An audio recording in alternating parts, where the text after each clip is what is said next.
Bonjour à tous et à toutes. Aujourd'hui, on va poursuivre avec le cœur parce que nous allons parler avec Alison de la prise en charge de l'hypertension artérielle. Et pour pouvoir parler de l'hypertension, il faut comprendre comment fonctionne le cœur et comment fonctionne en fait la circulation sanguine. Bruno, si tu devais nous donner une définition de l'hypertension, qu'est-ce que tu dirais? Qu'est-ce que l'hypertension? Bruno, c'est toi?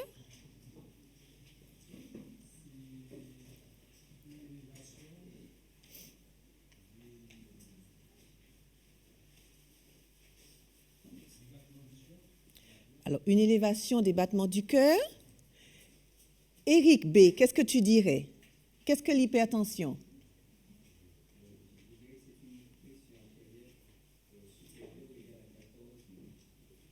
Oui, lui. Alors, une pression. Donc, l'hypertension artérielle correspond à une augmentation anormale de la pression du sang sur la paroi des artères. D'accord? Normalement, chez une personne adulte, on va dire que, personne adulte jeune, on va dire que la pression artérielle va varier autour de 120 à 140 mm de mercure. D'accord? Pour la pression systolique, on va voir après ce que ça signifie, et elle va osciller autour de 80, oui, plutôt 80 pour la pression diastolique. Donc, 12, 8. Mais dans le cas de l'hypertension artérielle, la pression au niveau des artères est supérieure à ces chiffres et elle correspond à ce que Éric B. nous disait tout à l'heure. Elle dépasse 14, 9. C'est une maladie qui est chronique. C'est pas parce que votre tension s'est élevée juste à un instant, comme après l'exercice physique que nous venons de faire.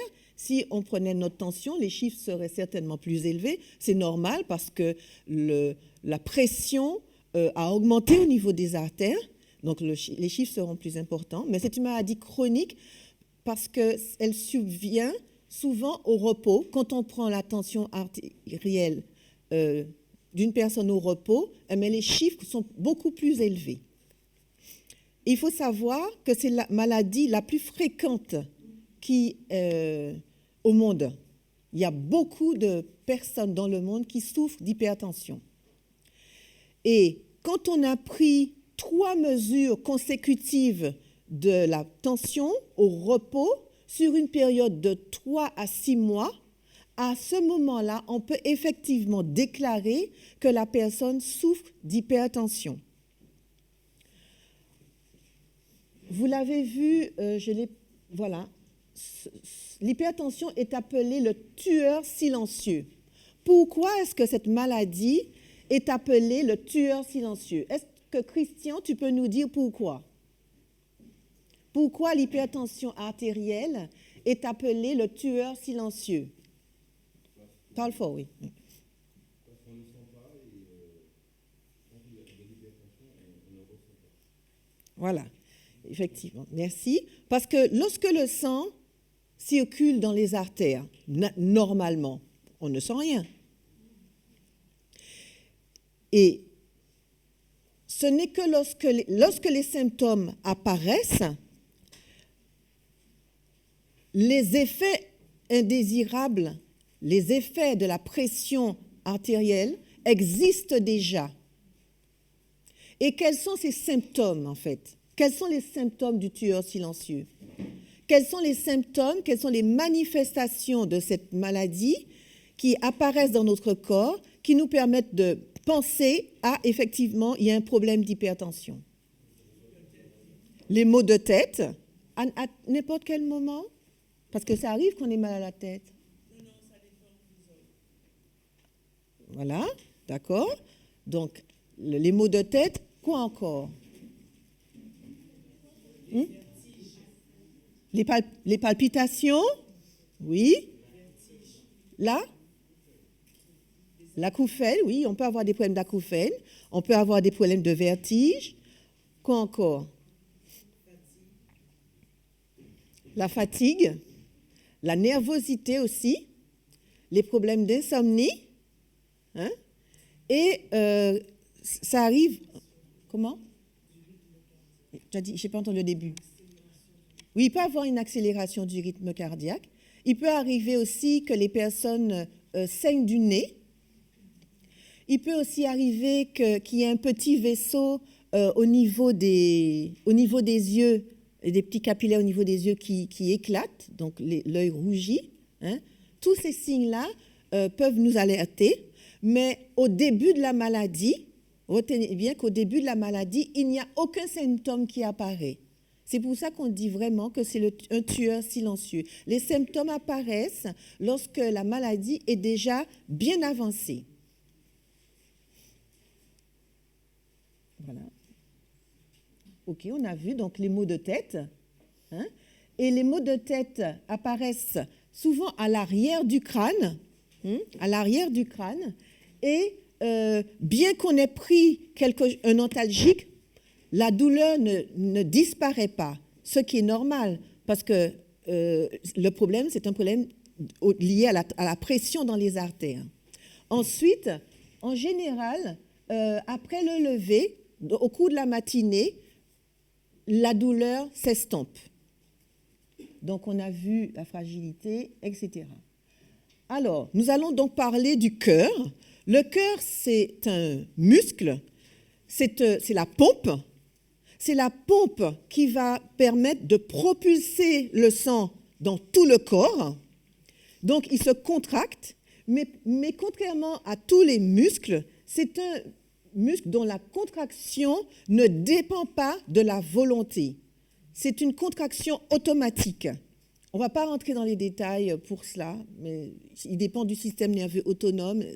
Bon, mais voilà, juste sachez que bien qu'on ne peut pas contrôler le battement dans son cœur avec sa volonté. On peut contrôler la respiration, on peut s'arrêter de respirer. On peut décider de s'arrêter de respirer, mais on ne peut pas décider d'arrêter le battement de son cœur. Le cœur est divisé horizontalement et verticalement. Alors, verticalement, nous avons le cœur droit et le cœur gauche. Le cœur droit et le cœur gauche ne communiquent pas parce qu'il y a une cloison entre les deux. Le cœur gauche est chargé en sang riche en gaz carbonique. Non, le cœur droit, pardon. Le cœur droit est chargé en sang riche en gaz carbonique et le cœur gauche est chargé en sang riche en oxygène. OK? Retenez bien que ces deux parties du cœur ne communiquent pas. Ensuite, le cœur est divisé, comme je vous ai dit aussi, horizontalement, parce que nous avons des oreillettes et des ventricules. Donc, en haut, nous avons les oreillettes et en bas, nous avons les ventricules. D'accord? D'accord, Harold? OK. Chaque oreillette communique avec un ventricule. Et il y a entre les deux une petite porte qui s'appelle une valvule. Et cette valvule, elle a pour rôle d'empêcher le sang de refluer dans l'oreillette. D'accord? Et le sang fonctionne toujours de l'oreillette vers le ventricule. Ça, c'est pour le cœur, globalement. Maintenant, nous allons voir les vaisseaux. Qu'est-ce que vous connaissez comme type de vaisseau? Je ne vous demande pas des noms particuliers, mais combien de catégories de vaisseaux sanguins connaissez-vous? Les artères, les veines et les capillaires. En gros, il y a 3 catégories de vaisseaux. Les vaisseaux, ce sont les gros tuyaux dans lesquels va circuler le sang. Alors, nous avons les artères. La plus grosse artère est l'artère aortique. L'aorte. Cette artère, elle part, comme vous le voyez, du ventricule gauche et elle va se ramifier pour aller dans tout le corps pour emmener du sang riche en oxygène. D'accord? Ensuite, nous avons l'artère pulmonaire. L'artère pulmonaire, ici. L'artère pulmonaire, elle va se diviser en 2 branches.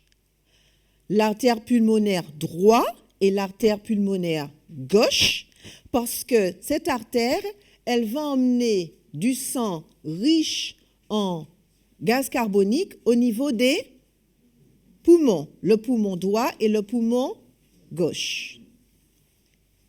Ça, c'est pour les artères. Donc, on a vu qu'il y a l'artère aortique et l'artère pulmonaire.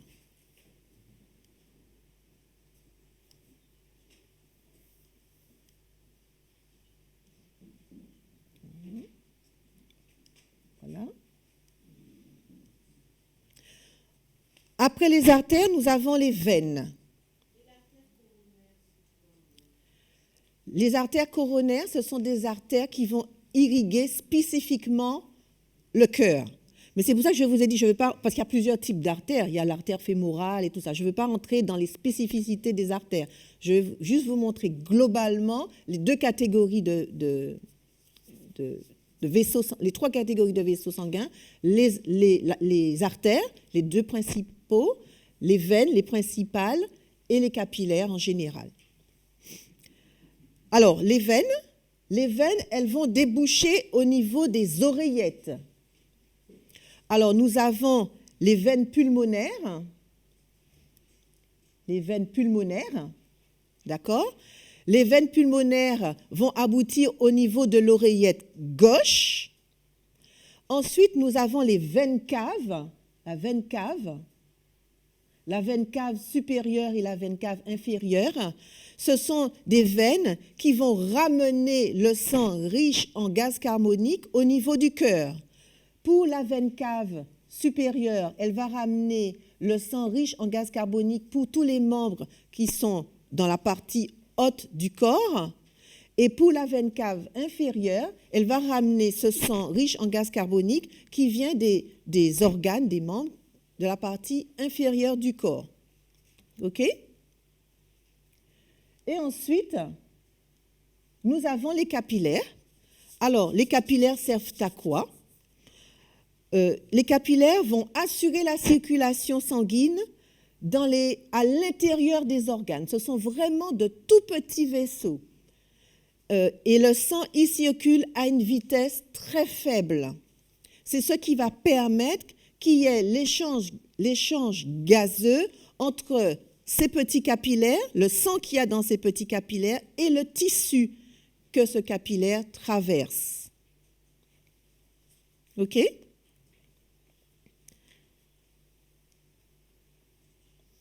Alors, voyons un peu ce qu'est la circulation sanguine. Comment fonctionne la circulation sanguine? Nous avons la petite circulation et nous avons la grande circulation, la circulation générale, la grande circulation. Voilà. Donc, la petite circulation est illustré ainsi. C'est vraiment un schéma, hein. C'est pas comme ça, hein. C'est vraiment un schéma. Alors voilà, voici la petite circulation. La petite circulation se déroule entre le cœur et les poumons. D'accord? Donc, elle va commencer à partir du ventricule droit et ça va chasser le sang dans les poumons, mais c'est un sang qui va être chargé en gaz carbonique. Donc, on part du ventricule droit. Le ventricule droit va emmener un sang riche en gaz carbonique au niveau des poumons. Et à ce niveau-là, il va y avoir un échange qui va s'effectuer au niveau des alvéoles pulmonaires, parce que les poumons sont divisés en petites sacules, petits sacs. Et dans ces petits sacs, il y a les gaz, le gaz carbonique et l'oxygène. Et donc, le sang va passer au niveau de ces alvéoles. Le gaz carbonique va être libéré. Et c'est à ce niveau-là que le sang va être chargé en oxygène. Et ce sang chargé en oxygène va rejoindre l'oreillette droite, hein, pour être expulsé par le ventricule gauche. OK? Et dans la grande circulation, qu'est-ce qui se passe? Dans la grande circulation, eh bien, le sang, il va partir du ventricule gauche par l'aorte, comme on l'a vu tout à l'heure, par l'aorte, et il va rejoindre tous les tissus de l'organisme.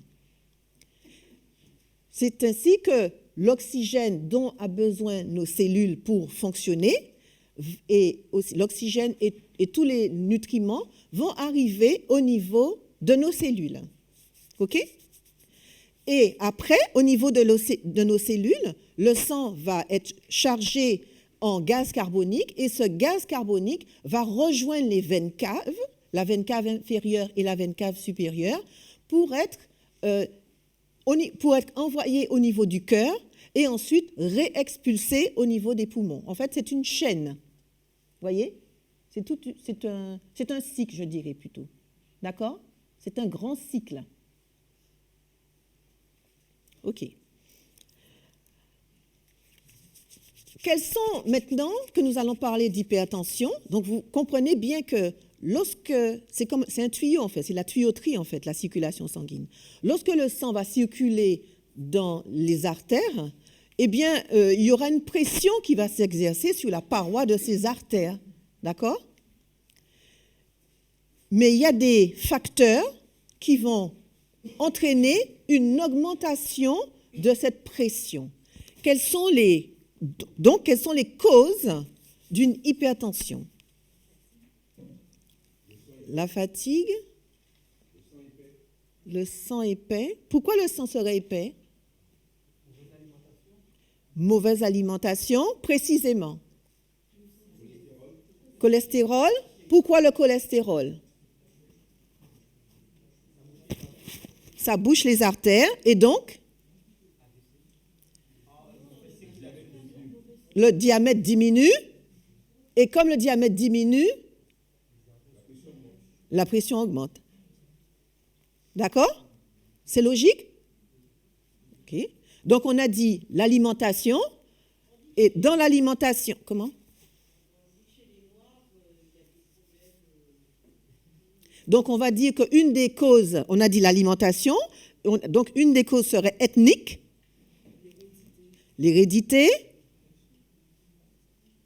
Alors, en lien avec l'alimentation, parce que l'alimentation, c'est le mode de vie, l'hygiène de vie. Quel autre élément de notre hygiène de vie peut influer sur la pression artérielle, au-delà de l'alimentation? Le stress, l'exercice, la léthargie, l'obésité. Super. Comment la vieillesse peut influer? Comment le stress peut influer? Qui a dit stress? J'ai entendu stress là. Toi? Comment le stress peut influer sur la pression artérielle?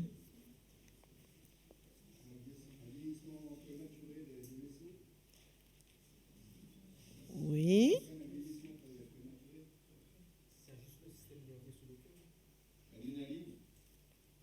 Alors, avec le stress, il y a une production excessive de certaines substances, dont l'adrénaline, ce qui va provoquer en permanence une augmentation de l'activité cardiaque et donc une augmentation du rythme et une propulsion excessive de sang, ce qui va augmenter la pression au niveau des artères.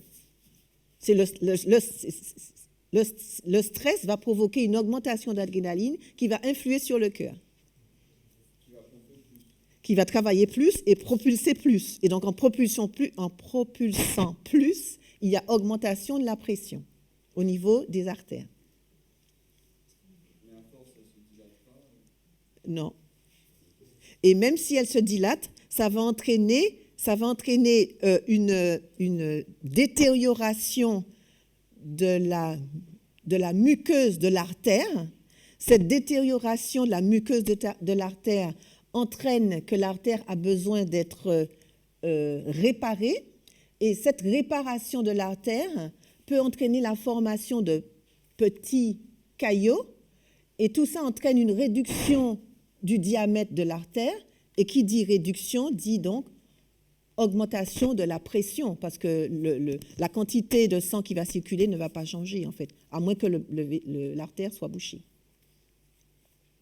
Donc, on a vu que c'est le mode de vie, et donc on a vu l'alimentation, le manque d'exercice physique, le stress, l'obésité, le surpoids, le cholestérol. OK.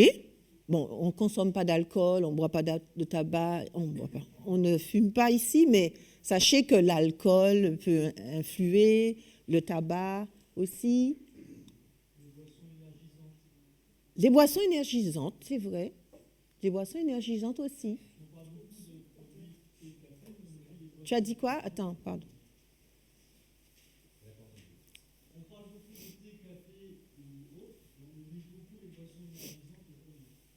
Oui, on oublie les boissons énergisantes en sachant que beaucoup de boissons énergisantes contiennent de la caféine. Et la caféine a certaines, hein, beaucoup, il y en a beaucoup. Hein. Ah, dans le domaine du sport. T'as dit quoi?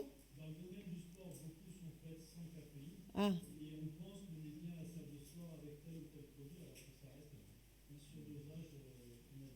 Ouais. Ouais, les boissons énergisantes, je ne sais pas trop. C'est bourré de sucre. Ah oui, peut-être. Oui, mais ce n'est pas le sucre qui va entraîner l'hypertension. Vas-y.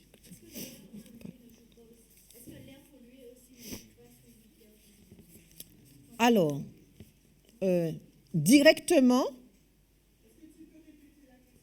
est-ce que l'air pollué n'influe pas sur la pression artérielle? Directement, moi je dirais non. À moins qu'il y ait une substance dans l'air il faudrait qu'il y ait une substance dans l'air qui entraîne une augmentation de la pression. Mais je dirais non. Je dirais que, de toute façon, l'hypertension artérielle, le plus souvent, c'est une maladie multifactorielle. Ça veut dire qu'il y a plusieurs éléments qui doivent se combiner pour entraîner cette augmentation de la pression. Mais la pollution, je ne vois pas, à moins que vous me donniez un exemple de polluant.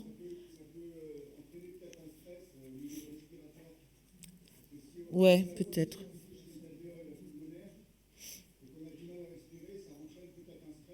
Oui. Mais en fait, c'est secondaire à. Voilà. Voilà. Ça ne va pas être la première maladie qui va être déclenchée, ça ne va pas être forcément l'hypertension. Ça va être secondaire à une maladie. C'est clair que l'hypertension artérielle est secondaire aussi à une maladie, hein, à certaines maladies. Si vous avez des problèmes rénaux, à terme, vous pouvez déclencher une hypertension. Mais je parle d'hypertension primaire, essentielle. Oh, il y avait toi et il y avait Frida après. Lorsque vous parlez de l'hypertension artérielle, la plupart du temps, lorsque vous en parlez, vous dites que c'est à cause qu'il y a un trop important flux sanguin. Mais ça peut aussi parce que c'est calcifié, c'est parce qu'il y a plein de cholestérol et tout ça. On l'a dit? Non, mais je veux dire par rapport aux polluants et tout ça. Donc vaisseaux aussi, non? Et donc, du coup, le corps va essayer de le réparer. Oui, c'est pour ça que je dis, ça dépend de, quand tu parles de la pollution, ça dépend de quel polluant on va utiliser, on va parler. Si vous me, parce que moi, je n'en vois pas là, mais si on parle d'un polluant qui va avoir un effet direct sur les artères, donc effectivement qui va entraîner ce dont tu parles, oui, mais là, je ne vois pas quel polluant a un effet direct sur l'artère. C'est pour ça. C'est pour ça que par rapport à ce que tu disais, ça, je le comprends et je suis d'accord avec toi, mais c'est un effet secondaire. Ça arrive après. Le premier problème qui va subvenir, il va être pulmonaire. Et ce problème pulmonaire, à terme, va entraîner des désagréments au niveau cardiaque et ça aura un effet sur la pression artérielle et donc va faire apparaître une hypertension. Ça, oui, je le vois. Tu vois? Frida, tu voulais dire quelque chose? Je ne sais pas, mais pendant des années, j'étais hypertendue. J'arrive en Afrique, quelques temps après, je ne suis plus hypertendue. Alors, comment tu expliques ça? Et la seule chose qui est changée, c'est pas mon alimentation et tout, mais c'était mon rythme de sommeil. Dès que la nuit tombait, je dormais. Donc, je sais pas. Dès que la nuit tombait, tu dormais. Je dormais normalement. Mmh. En France, c'était télé, machin. Ah oui, oui. Travaillais, voilà, Donc, tu avais un rythme de vie stressant. Bien, tu n'avais pas l'impression d'être stressé, mais tu avais un rythme plus dense et intense que ce que tu as eu après. Donc, on a parlé du stress à un moment donné, effectivement. Le stress peut engendrer cela, effectivement. Est-ce qu'une calcification de l'artère aorte veut dire qu'il y a des calcifications autre part dans les veines? Dans les artères? Alors, est-ce qu'une calcification de l'aorte, de l'artère aortique, signifie qu'il y a une calcification ailleurs? Je répondrai que je ne sais pas. Parce que ça peut être oui, comme ça peut être non. Tu vois? Donc, il faut faire un bilan au niveau des artères pour savoir quel est le taux de calcification de nos artères. Mais je ne sais pas si... Ça peut être oui, ça peut être non. Oui. Sorry. Alors, on a vu notre hygiène de vie. On a vu qu'un autre risque, une autre cause d'apparition de l'hypertension, c'est l'âge. Il y a quelqu'un qui a dit ça tout à l'heure, l'âge, parce qu'on s'est rendu compte que les personnes, quand elles vieillissaient, elles avaient plus de risques, de chances de donner une hypertension, développer une hypertendue. C'est la primaire. Oui, raison primaire. L'alimentation, c'est une raison primaire. L'âge, c'est une raison primaire. Tout simplement, l'âge. Comment? J'entends pas. Oui, mais oui. Oui, c'est lié au vieillissement des artères. Comme l'alimentation. Tu vois, l'alimentation, on parle du cholestérol. Le cholestérol, une alimentation riche en cholestérol va entraîner une hypercholestérolémie. Le foie ne pouvant pas gérer tout ce cholestérol va s'accumuler au niveau des artères et va provoquer une plaque d'athérome. Cette plaque d'athérome, donc de graisse, va entraîner une diminution du calibre du tuyau. Et donc, la pression va augmenter. Mais avec l'âge, c'est vrai que ça arrive que les artères se rigidifient. Et en se rigidifiant, la circulation ne se fait pas correctement au niveau de ces artères, et ce qui entraîne une augmentation de la pression au niveau de ces artères. C'est lié à l'âge. Et qu'est-ce qui provoque la rigidification? C'est l'âge, c'est le vieillissement, en fait. Parce qu'il y a des substances qui ne sont pas sécrétées... il y a une diminution de la sécrétion de certaines substances, notamment les hormones, parce que les hormones, je vous présente en gros comment ça fonctionne, mais la circulation sanguine dans les artères, c'est lié à plusieurs facteurs qui interviennent pour que ça se passe bien. Et il y a aussi le taux d'hormones. Quand tu parles de la ménopause, c'est vrai, ça influe parce qu'il y a des hormones qui ne sont plus sécrétées, d'une part. Et puis, il y a aussi c'est lié aussi parfois à l'alimentation. Souvent, les personnes âgées ne s'alimentent plus correctement. Et donc, du coup, il y a des aliments qui ne seront plus apportés. Il y a des minéraux qui ne seront plus apportés. Et tous ces éléments-là rentrent dans la fabrication, le renouvellement de nos tissus. Je ne sais pas, quand on a fait les cellules, je ne sais pas si vous vous rappelez, on a fait la division cellulaire et tout ça. Et donc, du coup, les artères ne sont plus, comment on veut dire ça? La multiplication cellulaire ne se fera plus correctement dû au vieillissement. Et donc, le renouvellement de la structure de la membrane ne se fera pas correctement. Si bien que la muqueuse au niveau des artères, elle vieillit. Elle n'est plus aussi, aussi souple qu'elle ne l'était avant. Mais c'est lié à l'âge, au vieillissement tissulaire, voilà. C'est lié au vieillissement tissulaire. Est-ce qu'il y a une solution à cette vision fataliste? Alors, on verra la solution tout à l'heure. Est-ce qu'il y a une solution à cela? Non, on va en discuter tout à l'heure.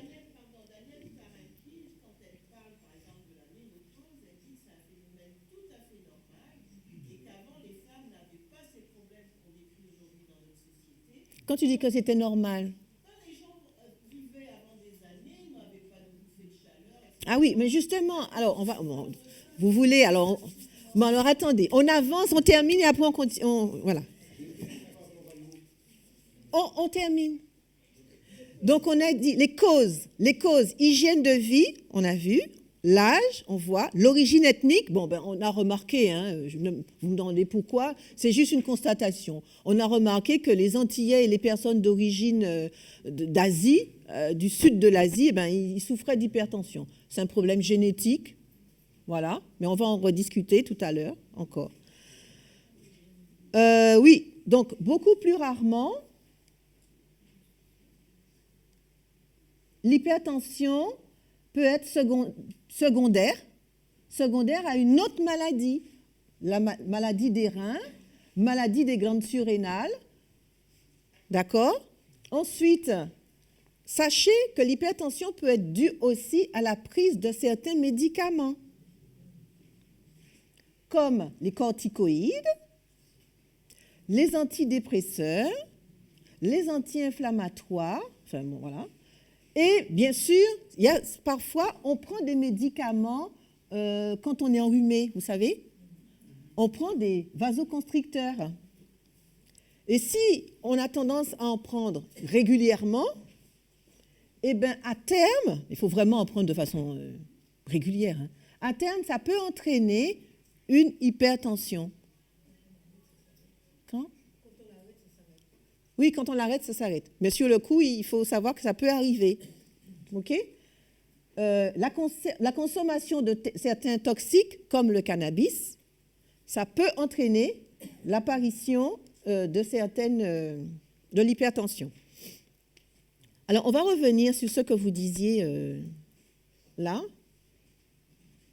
Frida parlait de la ménopause. Vadim, tu parlais de fatalisme. Mais vous avez la réponse à ce que vous me dites là, en fait. Mais oui. Parce que, tu sais, Frida, quand tu dis que avant, on ne souffrait pas de bouffées de chaleur, on ne souffrait pas de tout cela. Pourquoi maintenant on souffre de tout cela? Non, mais pas toi, mais on parle de généralité, on n'est pas dans notre témoignage personnel, mais...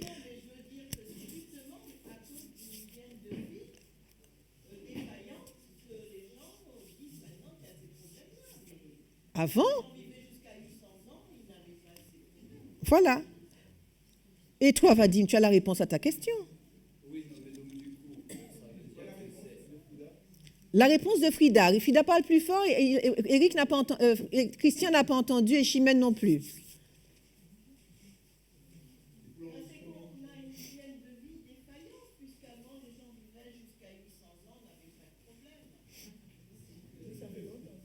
Oui, ça fait longtemps. Alors, Vadim, parle plus fort, hein, Vadim. Chut, chut. Non, j'attends rien de toi. Qui suis-je pour attendre quelque chose de toi? Que c'est le style de vie et tout ça. C'est ça, non? Non, je ne sais pas. Donc, parce que si vous trouvez une autre, parce que vous avez dit c'est tout simplement l'art, donc ça veut dire que si c'est pas exactement l'art, ça veut dire que l'art c'est une cause secondaire et pas une cause primaire. Oui, non.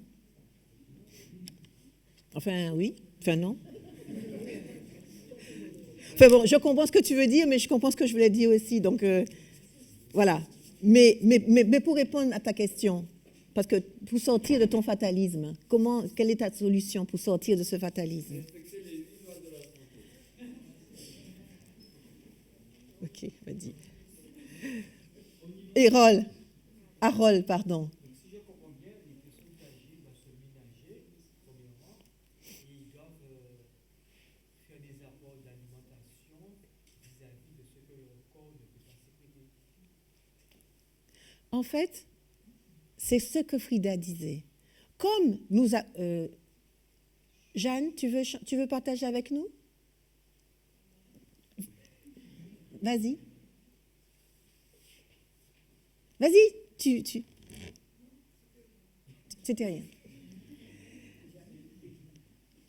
Comme nous vivons dans une société où nous ne respectons pas les 8 lois de la santé, nous ne comprenons pas que notre corps, c'est un capital que Dieu nous a confié. Et donc, nous ne prenons pas soin de ce corps. Et nous vivons à 200, voire 400 à l'heure. Donc, nous subissons un vieillissement prématuré. Pourquoi? Parce que nous ne mangeons pas comme Dieu nous a dit de manger. Nous vivons dans des villes qui sont polluées. Nous travaillons à crépade d'heure. Nous avons des loisirs qu'on nous a imposés en nous disant que c'est comme ça qu'on est heureux. Nous faisons du stress pour un rien. Il y a des gens qui souffrent de cancer, qui pleurent jamais, qui râlent jamais, mais parce que je me suis cassé un ongle, je pleure. Vous voyez, toute cette façon que nous avons de vivre entraîne un vieillissement prématuré. Les gens qui vivent dans certains pays, qui ont une bonne hygiène de vie et qui ont un moral, je ne fais pas du New Age, mais juste pour vous dire qu'ils ont une pensée, qui pensent positivement. Donc, quand nous sommes des chrétiens, nous disons, quand nous confions en Dieu, ces gens-là, ils vivent plus longtemps. Les problèmes d'hypertension avec un vieillissement au niveau des artères, ces gens-là, ils ne l'ont pas. Et je vous donne un exemple tout simple d'une personne, enfin, je donne cette personne. On parle des os, la personne n'est pas là. Elle est là ou pas? Marlène, tu es là? Tu es là. Marlène, tu peux te mettre debout, s'il te plaît? Voilà. Est-ce que tu peux nous donner ton témoignage concernant la fracture de ta côte? Je te prie.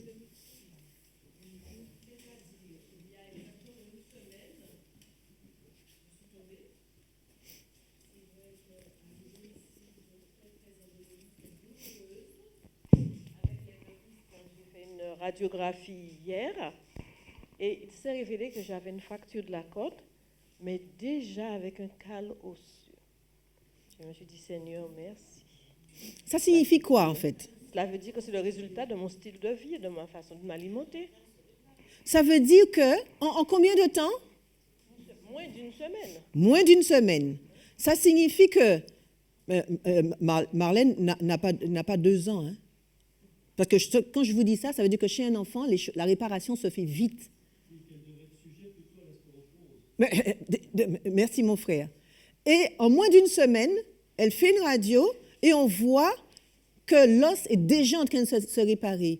Mais faites quelqu'un qui a le même âge que Marlène, mais qui n'a pas son style de vie, vit la même expérience, ce n'est pas le même résultat.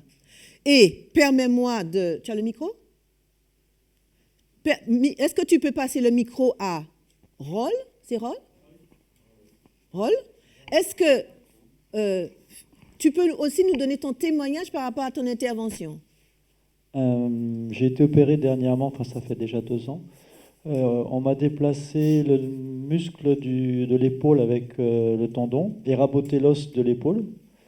Je suis arrivé à l'hôpital, j'avais fait un jeûne déjà de 48 heures. Normalement, ils demandent de jeûner la veille, mais bon, moi j'avais fait un jeûne de 48 heures et 2 lavements. L'opération s'est très bien passée. Le lendemain matin, ils sont venus me voir et ils m'ont dit, vous voulez de la morphine? Je dis non, ça va. Après, ils viennent me voir, vous voulez toujours de la morphine? Je dis non, vous voulez toujours pas de morphine? Non, non, pas de morphine.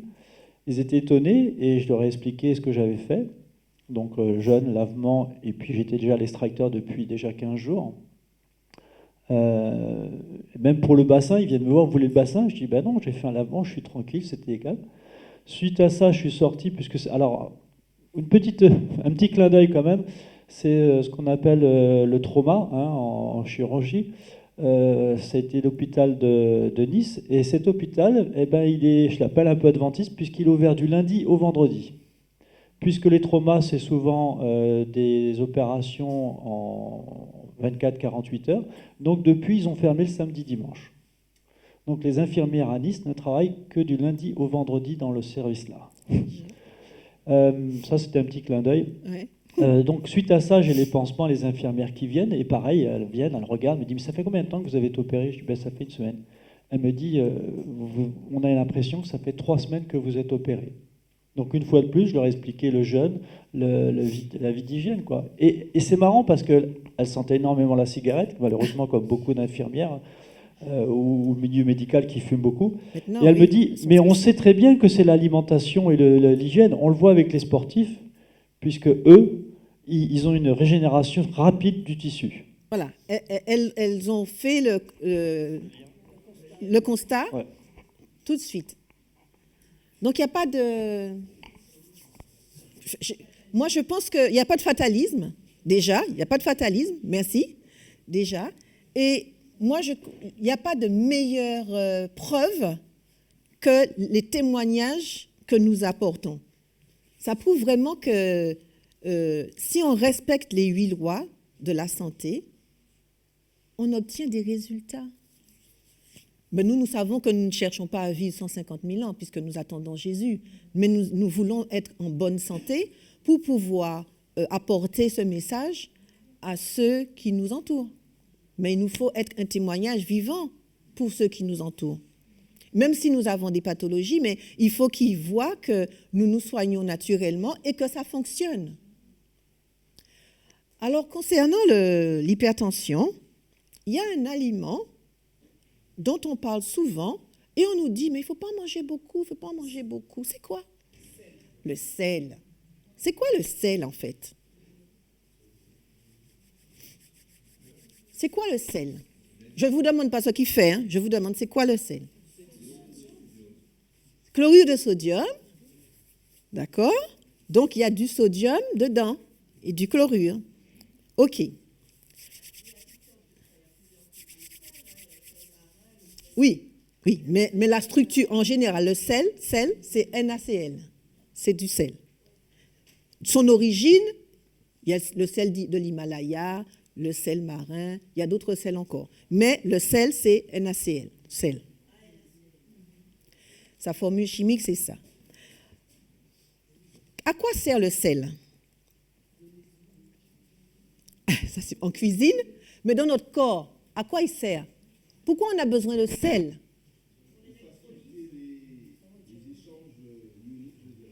Pour faciliter les échanges ioniques entre les cellules et le milieu extérieur. OK? C'est ça? D'accord? Quoi encore? Non, enfin, dans le corps. Oui, dans le corps. À quoi? Pourquoi il nous faut du sel quand même? Parce qu'il nous faut du sel, hein? Pour hydrater, effectivement. Parce que c'est intéressant ce que tu dis, parce que le sel, le sel retient l'eau. Donc, il nous faut du sel. Parce que le sel, l'eau suit le mouvement du sel. OK? Bon.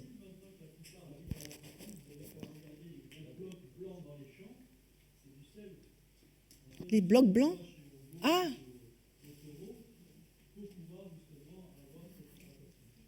Oui, voilà, parce que le sel retient l'eau.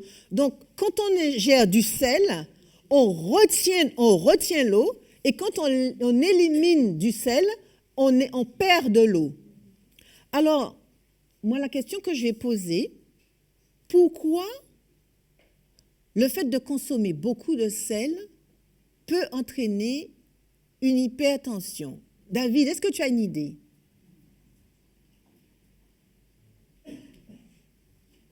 Non? Pourquoi est-ce que... Oui. Pourquoi est-ce que le fait de manger beaucoup de sel, surtout quand on est déjà hypertendu, il ne faut pas manger beaucoup de sel parce que ça peut entraîner une hypertension? Pourquoi? En lien avec ce qu'on a dit. Hein? Rétention d'eau?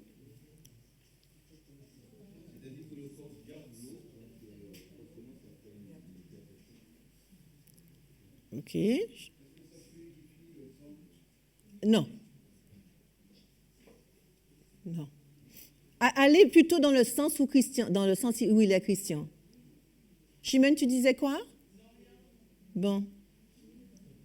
Gladys. Je suis d'accord avec Christian, c'est ça. Ça retient l'eau et quand l'eau est retenue, dans la cellule, plus à l'eau, plus la pression. Vous me dites dans la cellule, on n'est pas dans... Parce que l'hypertension, c'est dans l'artère. Hein? Tu vois?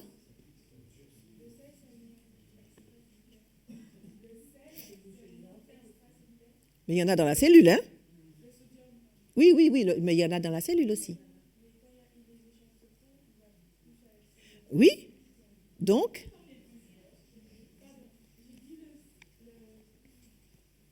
Le sel est composé de sodium, et le sodium, c'est un ion extracellulaire.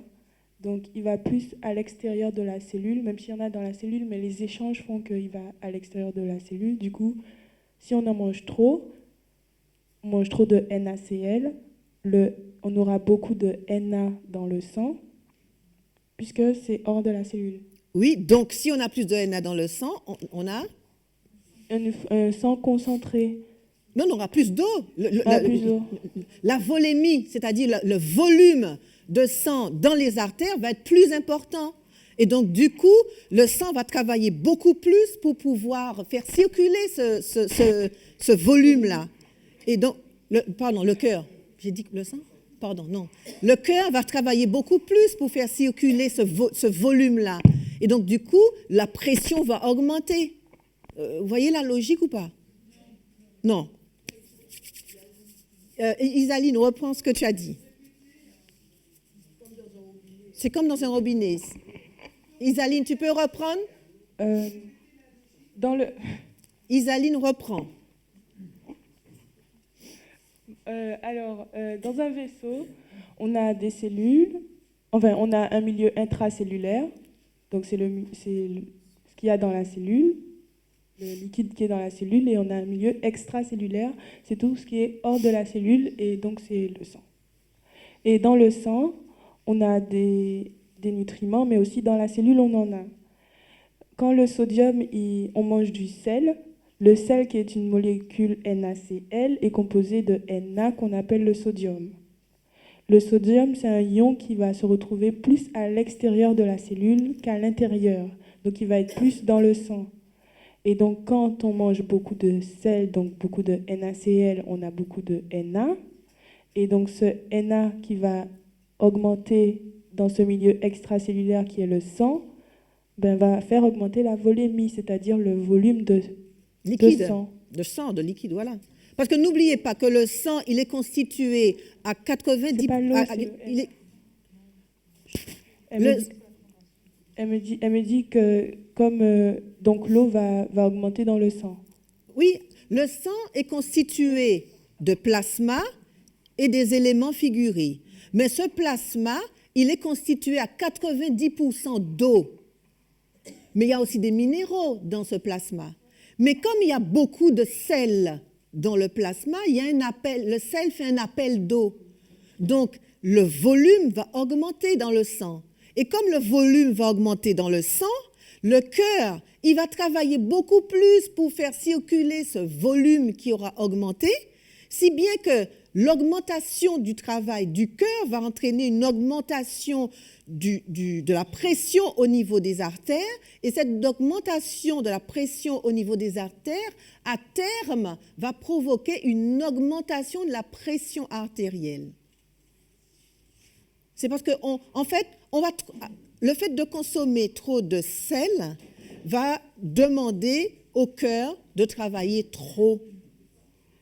Et à terme, cette augmentation de la pression artérielle va entraîner une insuffisance au niveau du cœur, parce que le cœur sera trop fatigué pour travailler à chaque fois. C'est une chaîne, en fait, de pathologies qui apparaissent. L'hypertension artérielle peut entraîner une insuffisance cardiaque. Le cœur il devient trop fatigué pour pouvoir travailler, pouvoir pomper. N'oubliez pas que le cœur, c'est une pompe. Le cœur doit pomper pour envoyer le sang au niveau des artères, et au niveau de tout le corps. Il doit pomper pour pouvoir envoyer le sang au niveau des poumons pour que le sang soit oxygéné et en même temps que le gaz carbonique soit libéré. Le cœur, c'est une pompe dont il faut prendre soin. Donc voilà, c'est pour ça que Juste une question pour me rappeler, c'est de là que vient la rétention d'eau, c'est ça? À terme, À terme. alors, il y a plusieurs éléments dans la rétention d'eau. Il peut avoir un problème aussi, il peut avoir aussi un problème lymphatique, le système lymphatique aussi. Au niveau des reins. Oui, quand le rein ne travaille pas bien. C'est ça que tu veux dire? Parle fort. Ah oui, ça peut entraîner un œdème au niveau des reins. Oui. Oui, aussi. Oui,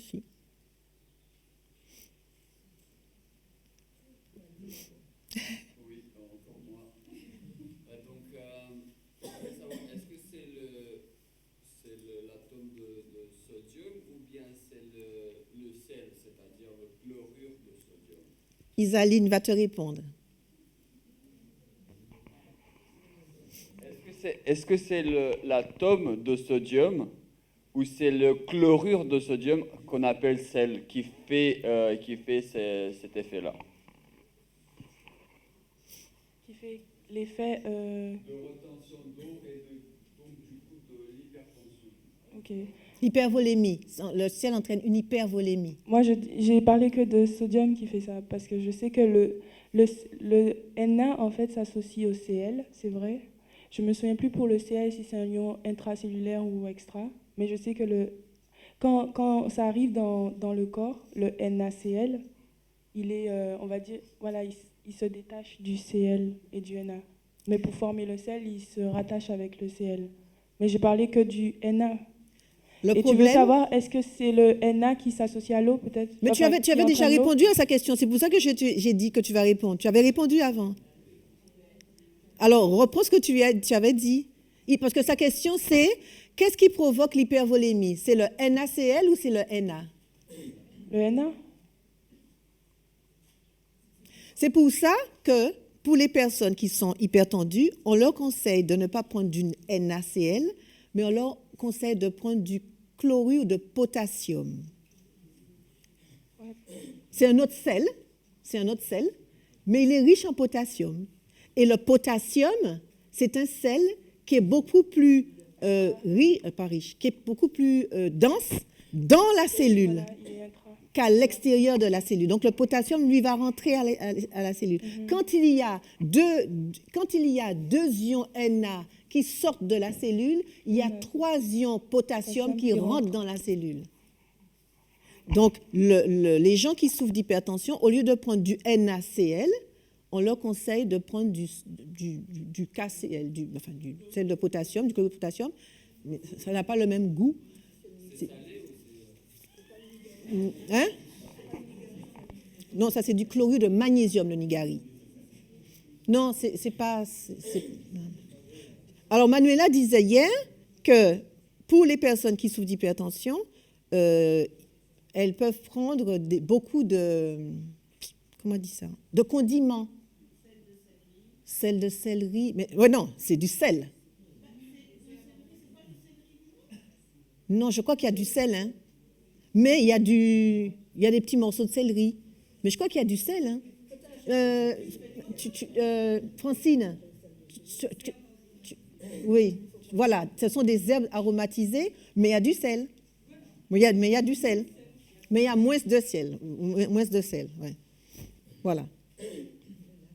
Donc, on comprend pourquoi il ne faut pas prendre de sel. Enfin, pas trop. Il faut du sel, mais pas trop. J'ai pas entendu. Non, je ne me rappelle pas. Est-ce qu'on connaît la quantité de sel qu'on doit prendre par jour? Je ne me rappelle pas. Tu te rappelles? Je ne me rappelle pas, moi. 1 gramme? Parle fort, hein? Si je me souviens, c'est 4 grammes. 4 grammes. C'est beaucoup. Ah non, ça c'est pour ceux qui sont pauvres en sel. Je crois que c'est... C'est pas 1 gramme? Non. Parce que la consommation qu'on a, en général, en France, c'est 8 grammes de sel. Ah oui, c'est trop. Pour les hommes, et je crois pour les femmes, 6 grammes. Mais qu'on devrait avoir. En fait, je suis perdue. Bon, on va chercher. Je vais chercher, je vais te donner la réponse. Ouais, je me souviens. Moi, parce que je ne me rappelle pas. Tu te rappelles, Erol? 5 ou 6 grammes? Tu dis quoi? Chut, attendez, il y a des gens qui parlent là. Et on va attendre qu'ils aient fini. Et ensuite, on va poursuivre. C'est bon? Il y a 5 ou 6 grammes. 5 grammes. Alors, il n'y a pas longtemps, l'info circulait sur les médias et autres par rapport au sel. Et il était montré quand les statistiques en France, c'est qu'on consomme 5 fois plus en tout cas. Je ne me rappelle plus les pourcentages ou le gramme qu'on doit avoir, mais je sais que on est en surdosage partout. Et les restaurateurs étaient en train de témoigner, ils disaient qu'eux-mêmes, c'est un problème, puisque si les gens arrivent au restaurant que c'est pas salé, ils ne reviennent pas. Ah ben ils expliquaient qu'ils voient beaucoup de gens qui arrivent, ils n'ont pas encore goûté le plat et ils salent. Ils rajoutent, oui. Oui, j'avais vu ça. Il y a beaucoup, souvent. On va devoir terminer. Vas-y. Chut. Oui. Je l'ai dit, hein? Ah non, mais je l'avais dit. Je t'ai repris, je l'ai dit. Voilà, oui. Si, mais j'avais dit, Daniel, ce que tu avais dit. Tu n'as pas fait attention, mais je l'avais dit. Oui. Merci, Ismaël. Ne te fâche pas. Parce que ce n'est pas bon pour l'attention.